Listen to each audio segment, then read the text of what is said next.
អង្គលោកទាំងប្រស្រី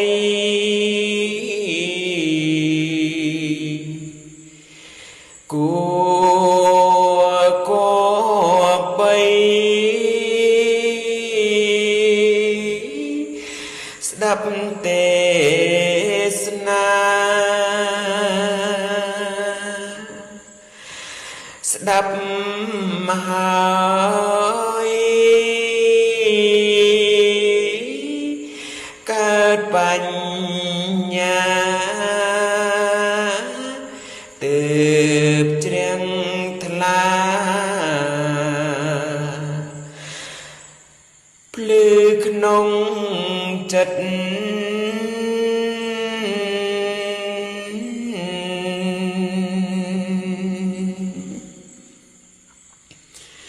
ចូលលោកកុំនិយាយ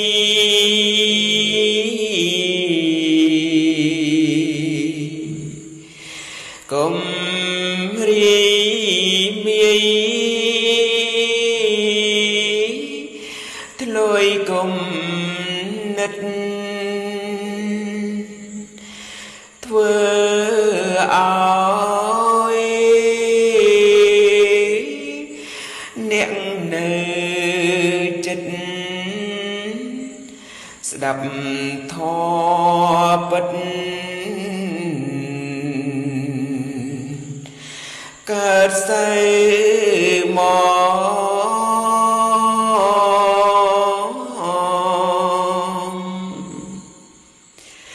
បើចុករួយដៃជើ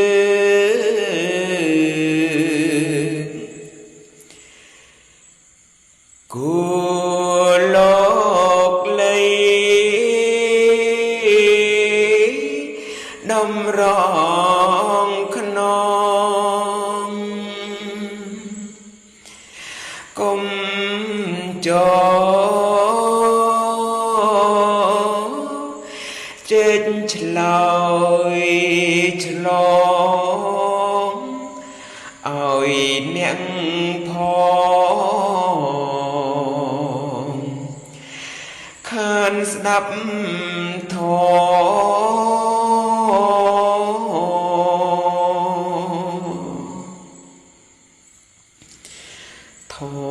ម្មតាមនុស្សក៏ថ្លង់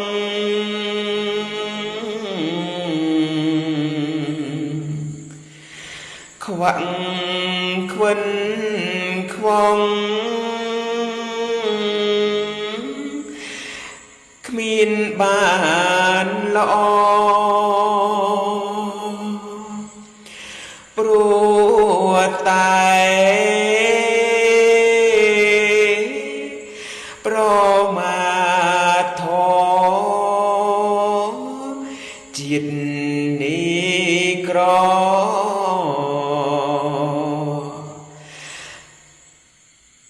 ទើបលឺច្បាំង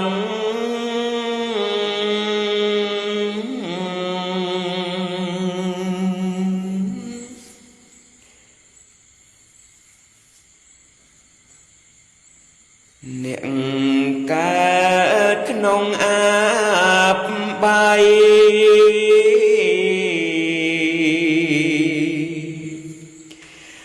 ព្រមរីមាយក្នុងព្រះធម៌មិនយល់ស្ដាប់ធម៌ច្បាំងទើបកើតចាំង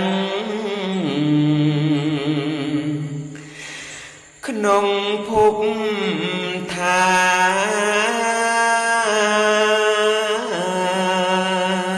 នអ្នកស្ដាប់ប្រុងប្រយ័ត្ន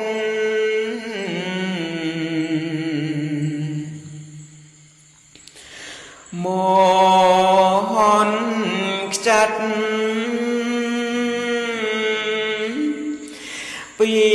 ន្តានអានិសង្ឃនឹងកើ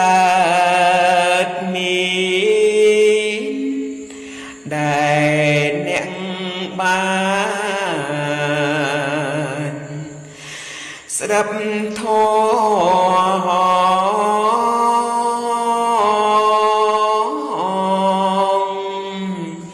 សូមអនុមោទនាស្ដាប់ព្រះធម៌ទេសនា